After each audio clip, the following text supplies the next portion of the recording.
표정을 보니까 피곤해 보이는데, 비도 오고 날씨도 덥고 하니까 피곤해요. 한 주간 제한된 집중 시스템 잘 만들었어요. 나는 내가 빠져있던 걸 차단하는 시간을 가졌다 하는 사람 손. 차단을 안 했어요, 다들? 그냥 그 속에 머물러 있었어요. 전도사님은 차단을 했는데, 전도사님은 일부러 시간을 내서 휴대폰도 끄고 성경도 보고 말씀도 보고 차단하는 시간을 가졌어요. 그랬더니만 하나님이 큰 은혜를 많이 주시더라. 여러분도 나를 차단하고 집중하는 시스템을 가져야 돼요. 알겠죠? 주보에 제목 쓴다고 정신없이 제목부터 쓰지 말고 여러분. 자, 오늘 제목이 뭐예요, 여러분?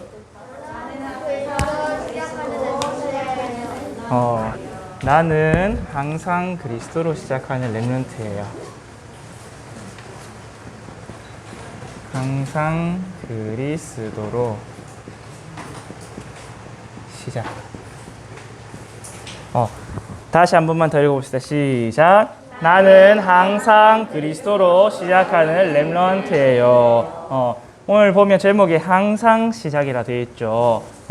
여러분 한 번 시작하면 끝이 아니라고 생각할 수도 있는데 한 번 시작해도 다시 시작해야 될 경우가 너무 많아요, 여러분. 맞죠?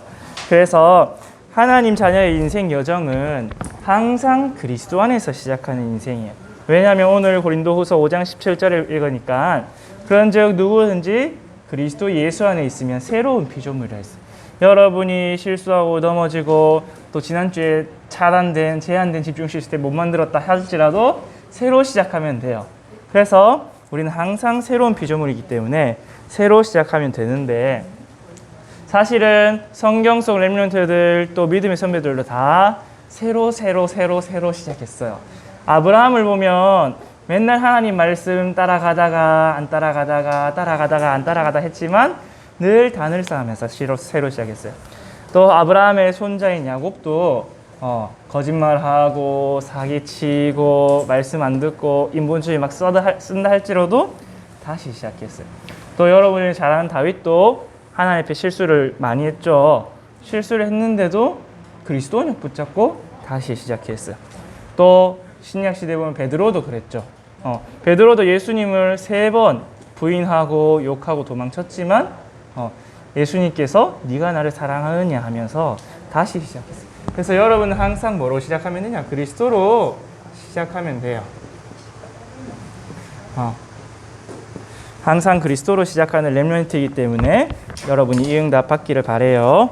자, 그래서 먼저 서론에 시작하기 전에 우리가 먼저 확인할 것이 있어요.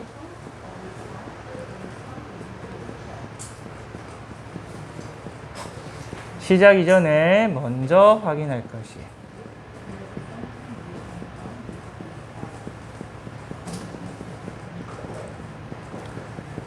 여러분 무슨 일이든지 무조건 무턱대고 시작하면 안 되겠죠.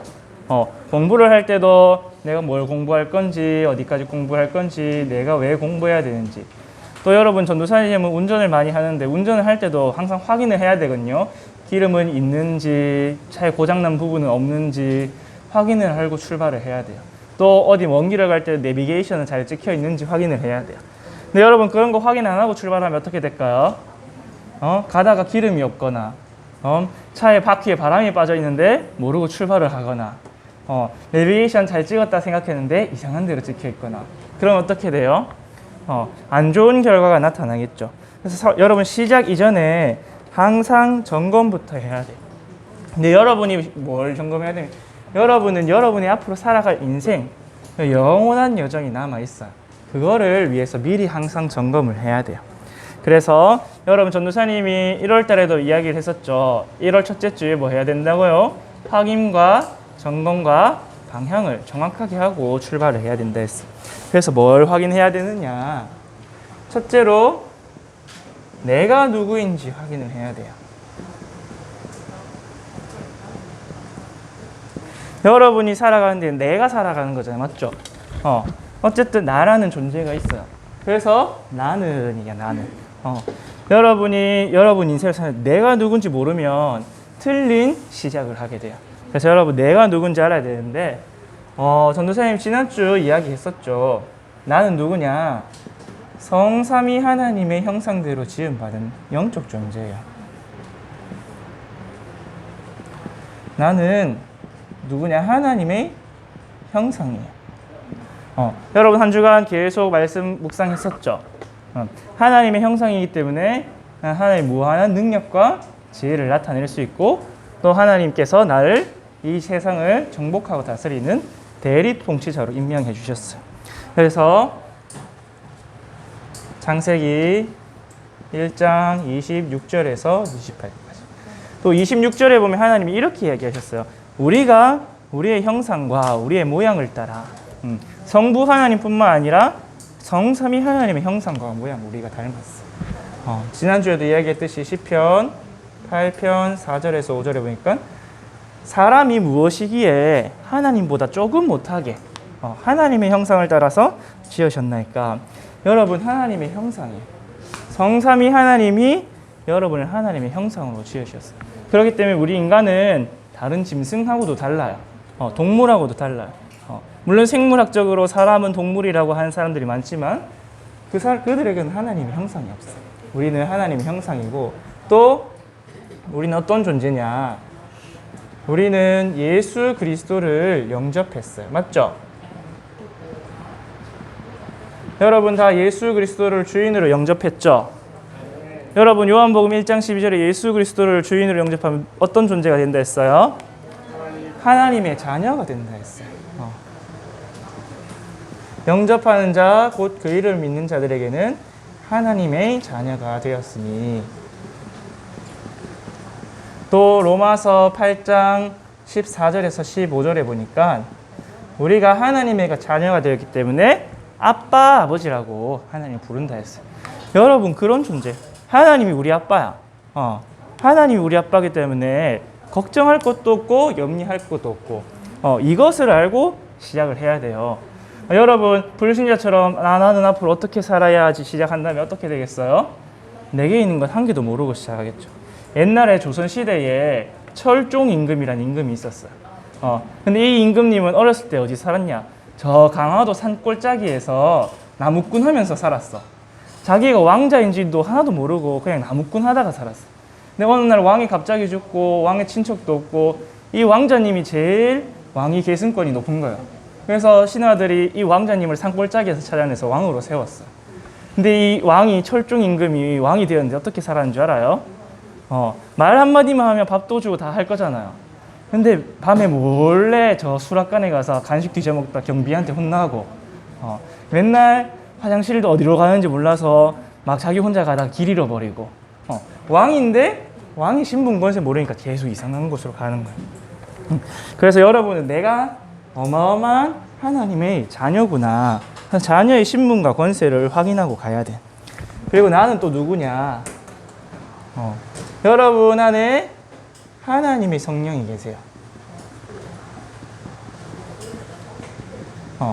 여러분 안에 성령이 언제? 항상, 언제까지?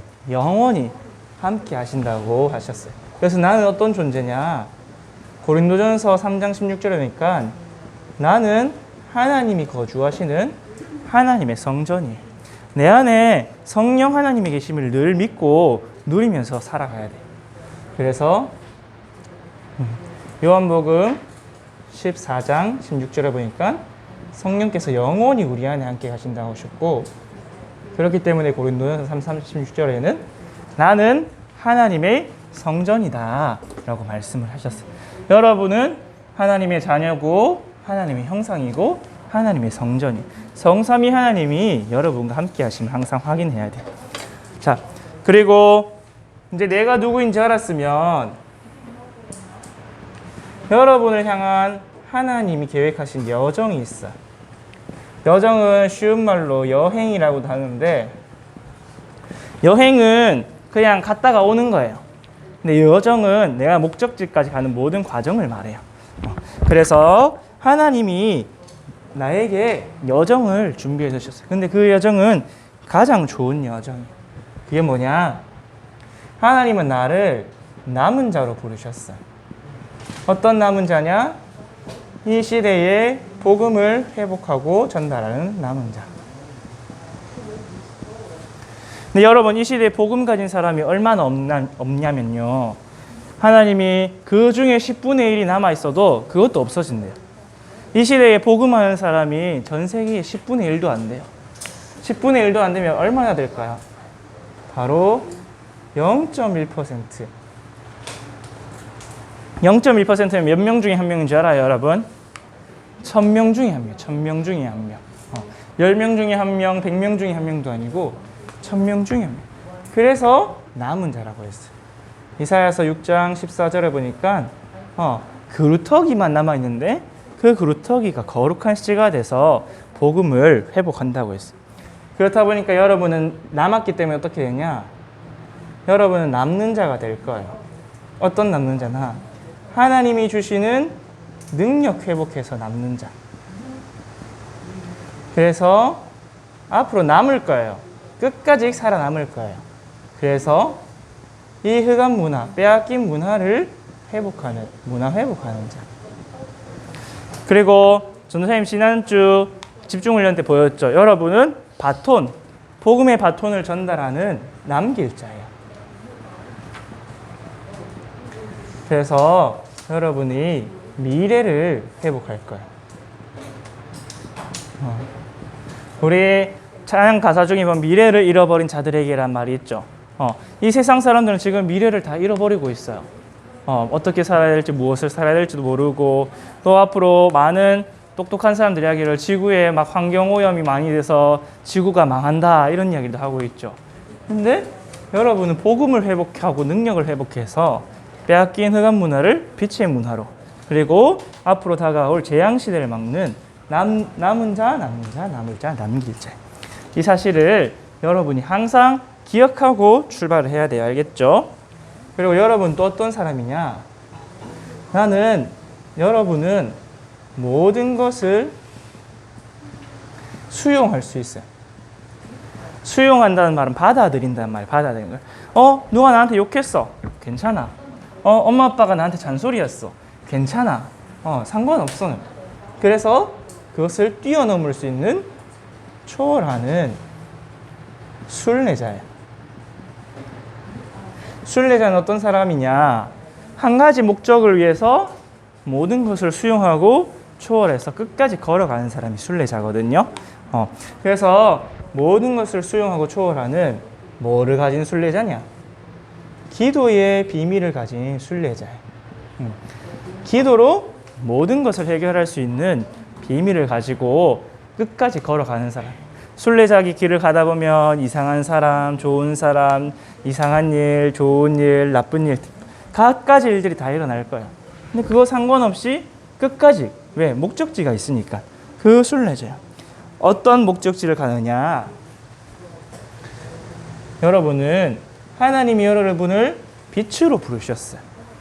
그래서 빛으로 부르셔서 모든 흑암을 무너뜨리는 정복자로 부르셨어요. 그래서 하나님이 여러분을 향한 원래 축복, 생육하고 번성하고 정복하고 다스리라 하는 그 축복을 회복하고 사탄에게 빼앗겨버린 여러분의 모든 것을 회복하는 이 땅과 하늘, 그것을 회복하는 정복자로 여러분을 부르셨어요. 그래서 여러분이 나는 남은 자의 길을 가는구나, 또 순례자의 길을 가는구나. 그래서 결국엔 어떤 사람이 되냐? 하나님이 나를 정복하는 정복자로 부르셨구나를 늘 기억해야 돼. 어떤 존재로서? 하나님의 형상으로, 또 하나님의 자녀로, 그리고 하나님의 성전으로 하나님이 나를 이렇게 부르시고 이 길을 가겠어요. 자, 여러분, 내가 누구라고요? 따라해 봅시다. 나는 하나님의 형상이야. 나는 하나님의 형상이야. 나는 하나님의 자녀야. 나는 하나님의 자녀야. 나는 하나님의 성전이야. 나는 하나님의 성전이야. 또 따라해 봅시다. 나는 남은 자야. 나는 남은 자야. 나는 순례자야. 나는 순례자야. 나는 정복자야. 나는 정복자야. 여러분이 확인하고 항상 기억해야 돼. 그리고 여러분을 통해서 하나님이 이루실 절대 목표가 있어요. 여러분이 어디로 가는지 알아야 되는데 절대 목표란 말은 뭐냐면 변하지 않는단 말이에요. 어떤 것이 있어도 하나님은 반드시 여러분을 향한 절대 목표를 이루세요. 첫 번째가 뭐냐? 하나님은 여러분을 통해서 237이 모이는 플랫폼을 만드세요. 전도사님이 이야기했죠. 플랫폼은 역이나 공항이나 많은 사람들이 모이는 곳이라고.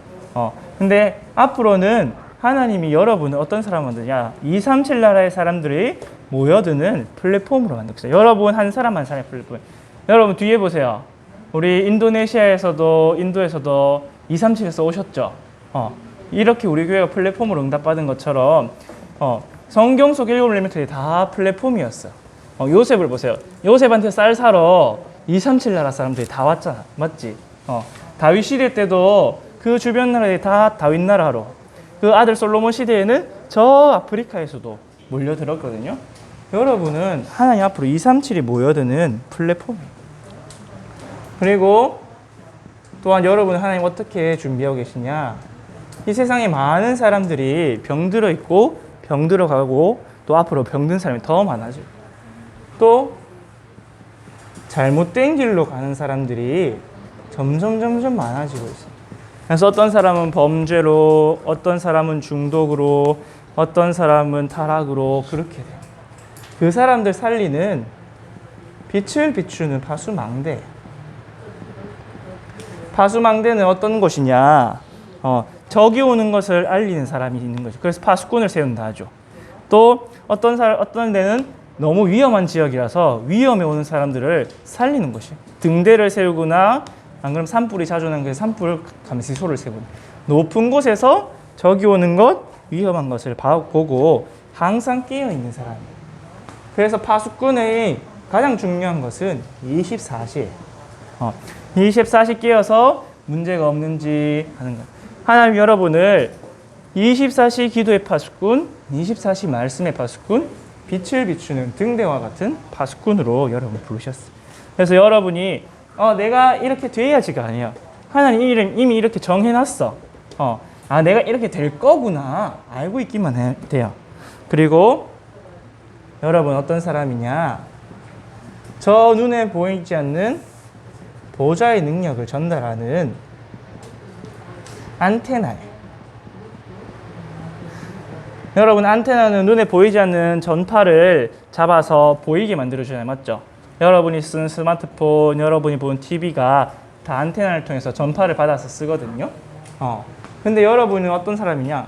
저 하늘에 있는 보좌의 능력을 받아서 전달하는, 보여주는 보좌와의 증인. 요셉이 하나님이 주신 능력을 받았을 때 보디발이 보고 알았죠.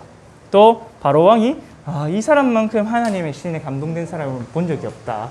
그래서 플랫폼은 뭐냐? 앞에도 써놨지만 237 살리는 하나님의 목표예요. 또 파수망대는 많은 사람들을 살리고 치유하는 하나님의 절대 목표고, 안테나는 보좌의 능력을 서밋들에게, 또 여러분을 서밋으로 세우는 하나님의 절대 목표예요. 절대 목표란 말은 아무것도 상관이 없단 말이에요. 무조건 이루어진단 말이에요. 나의 연약함, 부족함, 나의 영적 문제 상관이 없어요. 우리의 환경, 수준 이런 게 상관이 없어요. 우리가 하나님의 언약만 붙잡고 있으면 하나님 여러분을 플랫폼으로 파수망대로 안테나로 만들었어요. 7 엘리멘트가 가진 게 아무것도 없었어요. 진짜 아무도 도와줄 사람도 없었어요. 근데 하나님의 언약 딱 붙잡고 내가 누구인지 알고 하나님 나를 어떻게 인도하시는 줄 알고 하나님을 나를 플랫폼으로 또 많은 사람들을 살리는 파수꾼으로, 파수망대로, 눈에 보이지 않는 보좌의 축복 전달하는 안테나로 부르셨다는 사실을 붙잡고 있었거든요. 그리고 이거를 붙잡고 어떻게 했냐? 항상 그리스도로 시작한 거야. 여러분이 시작하기 전에 먼저 붙잡고 시작할 게 중요해요. 그러면 본론은 길지 않아요. 왜냐면 이걸 알고 있으면 본론은 쉽거든요. 자, 왜 항상 시작해야 될까요? 항상 시작해야 될 이유가 뭘지 그것만 알면 돼요.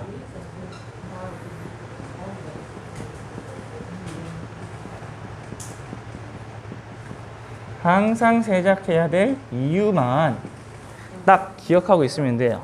뭘 해야 된다, 안 해야 된다 이런 것도 없어. 알고만 있으면 여러분이 자연스럽게 되어지기 때문에. 첫째로 왜 항상 시작해야 되냐, 왜 항상 그리스도로 시작해야 되는지 이유를 알아야겠죠. 첫째로 사탄이 존재하기 때문이에요. 사탄은 어떤 존재냐? 창세 전에 천지를 창조하기 전부터 있었어요. 이 땅이, 하늘이, 땅과 바다가 지어지기 전부터 있었어요. 어떤 존재였냐? 천사였는데 천사가 타락한 존재였어요. 그래서 창조전 사건이라고 그래요. 창조전 사건. 창조전에 이미 천사가 창조되었는데 천사가 벌써 타락했어요. 그래서 언제까지 있느냐? 영적 존재라서 죽지 않아요. 영원히 있어요, 사탄은. 그런데 더 중요한 게 뭐냐? 지금도 24시 활동하고 있다는 사실. 여러분은 피곤하면 자야 되죠. 사탄은 잠도 안 자. 여러분은 열심히 일하면 쉬어야 되죠. 사탄은 안 쉬어도 돼. 항상 일할 수 있어. 왜? 영적 존재이기 때문에. 그래서 성경은 사탄을 보고 세상 임금, 또 고린도서 4장 4절에 보니까 세상 신이라 했어요. 그래서 여러분 지난주에 이야기했죠. 3재앙의 한 가지, 사탄은 24시 여러분 주변을 돌고 있다. 베드로전서 5장 8절에 보니까 우는 사자와 같이 여러분의 빈틈을 노리고 있어. 2번이네요. 항상 여러분이 언제 불신하나, 언제 낙심하나, 언제 나는 내가 누구인 줄 나는 안 돼, 아니면 나는 누구 때문에 안 돼, 이렇게 불신하는지 보고 있어요. 근데 그 빈틈 중에 가장 큰 빈틈이 어디를 공격하냐, 항상 어디를 공격하냐 하면 가정을 공격해요. 그래서 사탄이 제일 먼저 공격한 데가 어디예요? 창세기 3장에 가정이었어요. 여러분 부모님 사이를, 또 부모님과 하나님 사이를, 여러분과 부모님 사이를 항상 공격해. 그 약한 연결고리가 생길 때마다 공격해서 가정을 무너뜨리려고 해요. 그래서 여러분 가정이 무너질 렘넌트들은 어떻게 되냐면 결국은 렘넌트가 실패하게 돼요. 그래서 아담과 하와 가정이 공격당했을 때 첫째가 누구였어요? 첫째 아들이 가인이었죠. 결국 가인이 실패했어요. 그래서 여러분 그 사실을 알고 여러분 부모님을 두고 또 가정을 두고 항상 기억해야 돼요. 여러분 또 기억할 게, 사탄은 4가지 못하게 렘넌트를 공격해요. 다른 말로 4가지 실패해요. 렘넌트가 이것만 안 하면 좋을 것 같아. 렘넌트가 이것만 실패하면 사탄이 너무너무 좋을 것 같아. 그게 뭐냐? 첫째로 예수님 믿지 마. 예수님 믿고 구원 받았어도 항상 예수님 믿지 마. 나를 믿어. 돈을 믿고 세상을 믿고 성공을 믿고 다른 거 믿고 예수님 믿지 마. 그래서 그 구원의 축복 누리지 마. 불신자는 예수님 아예 못 믿어서 구원받지도 못하게 하고, 예수님 이야기했는데 뭐 예수님 같은 소리 하고 있노? 익하게 만들고, 여러분에게는 어떻게 하냐? 예수님 예수님 다 끝났지, 다 해결했지, 그렇게 생각하게 만들어. 그리고 또 예수님 믿었어. 예수님 믿고 누리고 살고 있어. 그럼 어떻게 하냐? 교회 가지 마, 교회. 교회 가서 하루 종일 앉아 있어야 되고 예배 드려야 되고 얼마나 힘들어. 이렇게 이야기해요. 교회 가지 말고 집에서 쉬어. 주일날, 주말에. 그래서 이 말 듣고 집에서 편안하게 인터넷으로 들으는 우리 어른들이 너무 많아요. 그래서 교회 가서 뭘 놓치게 만드느냐? 예배의 축복을 자꾸 놓치게 만들어요. 그리고 또 성도의 교제가 있는데 교제의 축복을 놓치게 만들어요.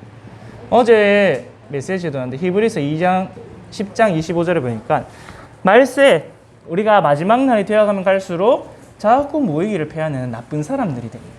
그래서 교회에 못 가도록 구원받은 새 신자가 자꾸 교회 못 가도록 뭘 만드느냐? 상황을 만들어요. 그리고 자꾸 사건을 만들어요. 전도사님이 이제 대학교 렘넌트들 다락방을 하고 이러면요, 꼭 못 올 일이 있어. 근데 이유가 있어. 뭐 학교에서 오라 했어요. 안 그러면 아파서 병원을 가야 돼요. 근데 이상하게 다락방 해야 되는 날만 되면 학교에서 오라 해. 다락방 해야 되는 날만 하면 아파. 안 그러면 다락방 해야 되는 날만 하면 가족끼리 저녁 약속이 생겨. 이상하지 않아요? 다른 날 시간 다 비어 있는데. 자꾸 사탄은 문제와 사건과 상황을 만들어서 어쩔 수 없지라는 핑계로 교회를 못 가게 해요. 그리고 교회까지 왔어요. 교회 와서 딱 앉았어. 근데 딱 앉아서 뭘 못하게 하냐? 예배에 성공하지 못하게 해요. 예배에 실패하게 만들어서 하나님이 주신 은혜를 놓치게 만들고 하나님의 말씀을 못 듣게 만들어요. 그래서 예배 와서 사람 보고 낙심하거나 시험 들고 짜증내고, 안 그러면 앉아 있는데 생각은 저 딴 데 가 있고, 안 그러면 너무 피곤해서 졸고. 우리 여기 있는 렘넌트들은 한 명도 안 조는데, 우리 어른 예배 시간에 보면 너무 피곤해서 잠을 못 이기는 분들이 많아요. 근데 신기하죠? 예배 딱 끝나면 너무 쌩쌩해. 너무 신기하죠? 왜 그러냐? 사탄이 자꾸 속여요. 은혜 못 받고 말씀 못 받게 마음과 감정으로 속이고요, 딴 생각하다라고 속이고요, 몸을 연약해서 육신을 자꾸 속여요. 사단도 타락한 천사라서 힘이 충분히 있거든요. 그래서 여러분 예배 실패해서 일주일이 실패하게. 여러분 예배 실패하면 일주일이 실패해요. 그래서 다음 주에 또 실패하게, 계속 실패하게. 그리고 제일 싫어하는 거, 사탄이 제일 싫어하는 거 뭐냐? 이 받은 은혜 가지고, 받은 축복 가지고 전도하지 마. 그리고 또 전도도 하지, 어디 또 해외까지 나가서 선교까지 가고 있어. 정말 싫어해요. 근데 여러분 전도 선교하러 안 하면 결국 여러분 열매가 없어요. 여러분 나무 키워봤어요? 토마토 같은 거 키워봤어요? 키웠는데 물도 주고 영양분도 주고 쑥쑥 자라기만 이빠이 자랐는데 열매가 하나도 없어. 그럼 어떻겠어요? 헛되겠죠? 근데 사탄은 여러분이 예수도 믿고 교회도 가고 예배에서 은혜 받는데 니만 잘 믿어. 전도하지 마. 야, 남도 남의 사정이 있고 남의 종교가 있는데 어떻게 전도하려고 그래? 존중해줘야지. 이런 이야기로 계속 전도 선교 못하게 막고 있어. 그래서 열매가 하나도 없도록 하고 있어요. 그래서 여러분이 왜 그리스도를 항상 시작해야 됩니까? 사탄이 여러분을 이렇게 공격하고 있기 때문에 내가 그리스도 집중하지 않으면 여기에 걸려 넘어지게 돼요. 그러면은 어떻게 되느냐? 이스라엘 백성이 출애굽에서 나왔어요. 6월절 피 바르고 출애굽했거든요. 그 시대의 강대국 애국을 이기고 나왔거든요. 근데 나와놓고 불신앙해서 광야에서 다 죽었어.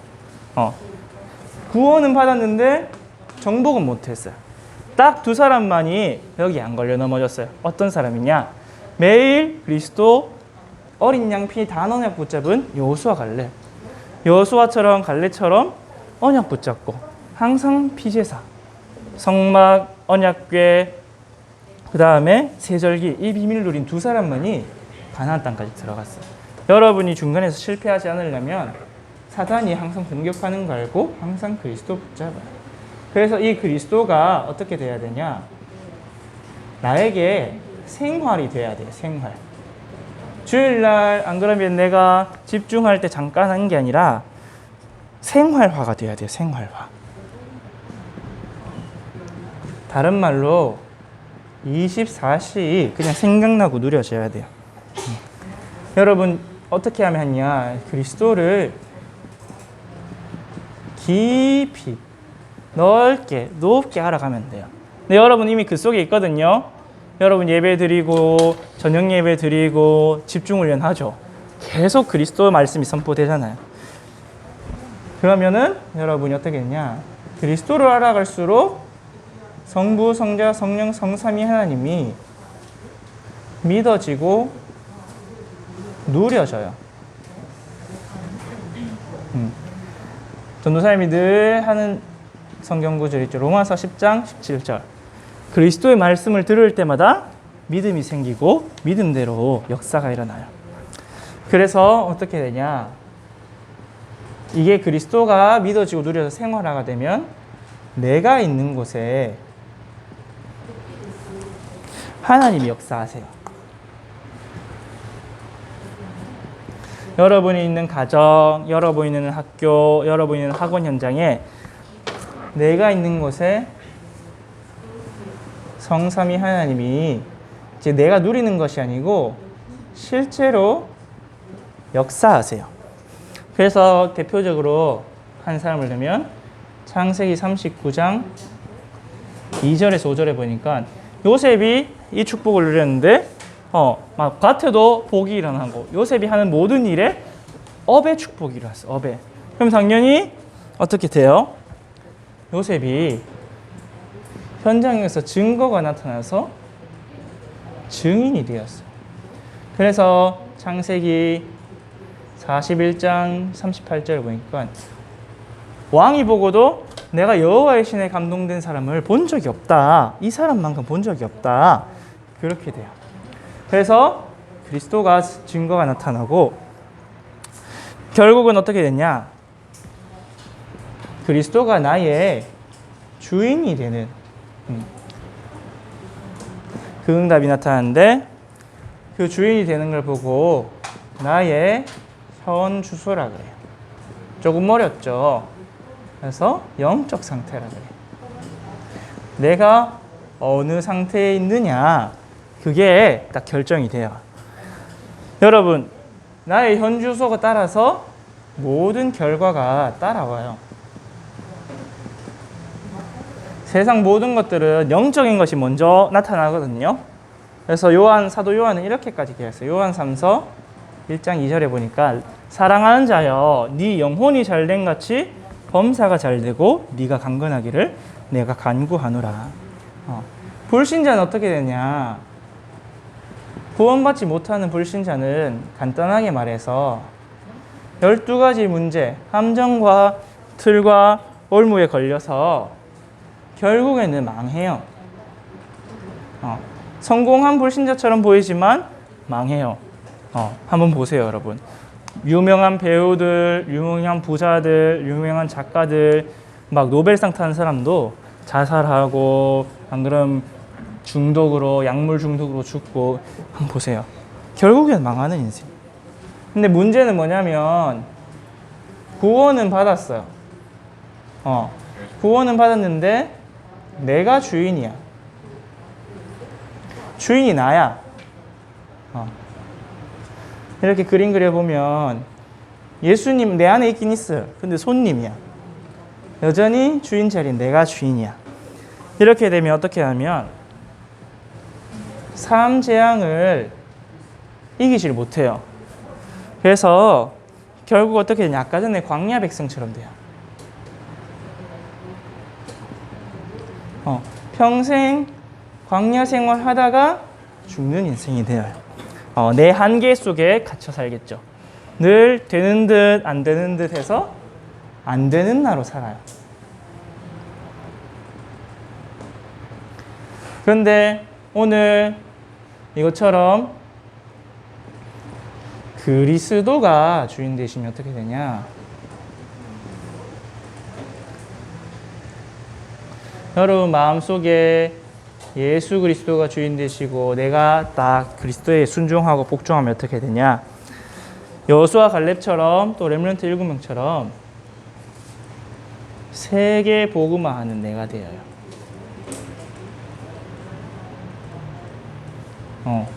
여기까지 써본 건 처음인 것 같은데 세계 복음화하는 내가 되어요. 결론 어디 있을까요? 늘 그랬듯이 여기에다 쓰겠죠.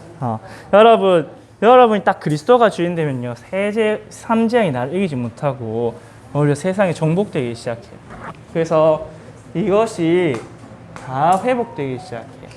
그래서 우리가 항상 그리스도로 시작해야 되는 이유가 그게 내가 주인 된 경우가 항상 나한테 있어요. 내가 주인 되면 늘 사탄한테 속고 넘어질 수밖에 없어요. 그렇기 때문에 그리스도가 주인 되셔야 돼요. 그리스도가 나에게 그래서 24시 생활로 되어져야 돼요. 여러분 그래서 어떻게 해야 되냐? 결론이에요. 그리스도로 시작하는 렘넌트 타임을 가져요.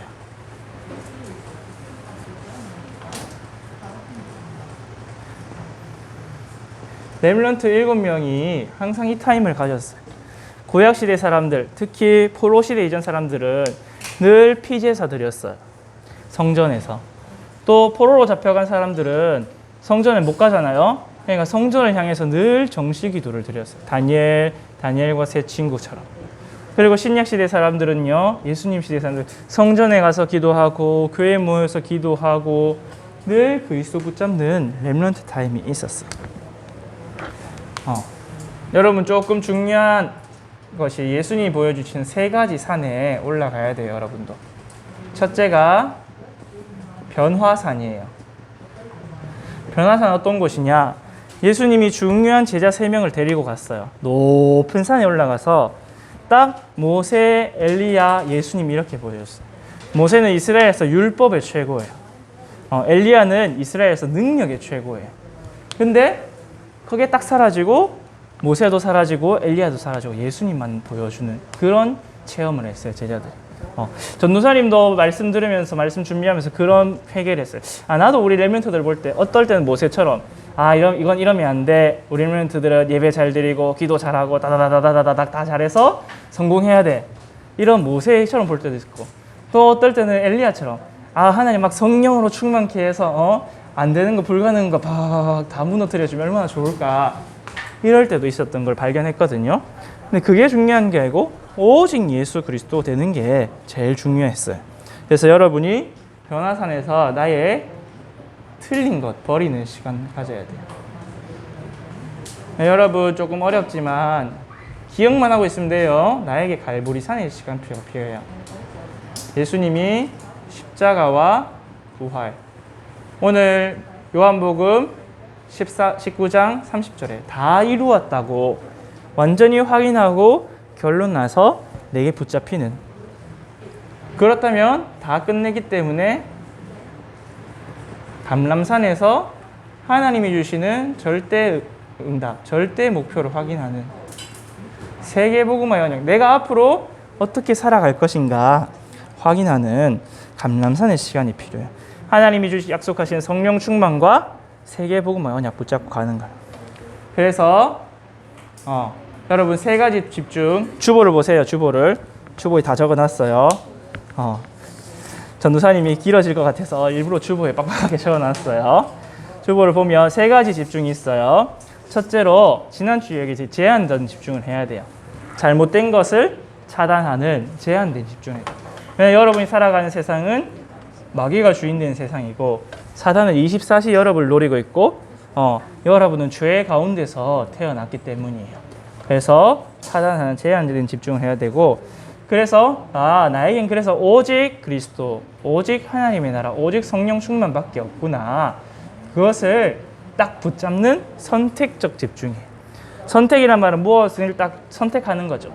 여러분은 그리스도, 하나님의 나라, 성령 충만, 밥 달라, 돈 달라, 장난감 달라, 휴대폰 달라 기도하는 것이 아니라 그리스도만 딱 붙잡고 기도해 보는 거예요. 그게 선택적 집중이에요. 그래서 모든 문제와 사건과 갈등, 여러분도 다 갈등이 있죠? 오늘 아침에도 갈등이 있었던 렘넌트들도 있을 거예요. 근데 그것도 오늘 언약 붙잡는, 오늘 하나님 바라보는 기회가 되는 원리스 집중. 문제가 답이 되고 갈등이 갱신이 되고 위기가 기회가 되는 원리스 집중을 누리는 거예요. 여러분이 이 축복 누리기 바라고. 근데 렘넌트 7명의 공통점이 있어요. 여러분 그게 뭐냐? 아무것도 없는데 아무도 도와줄 수 없는 데에서 렘넌트 타임을 시작했어요.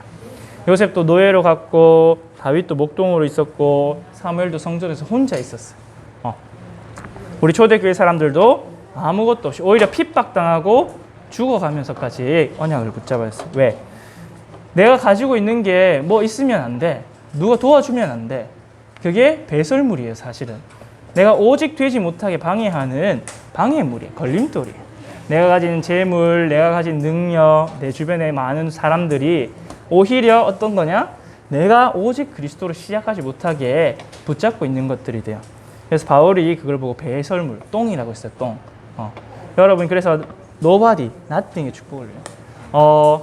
여러분, 항상 그리스도로 시작하면 어떻게 되냐면 내가 늘 깨달아지는 게 삼재앙이 발견되어져요.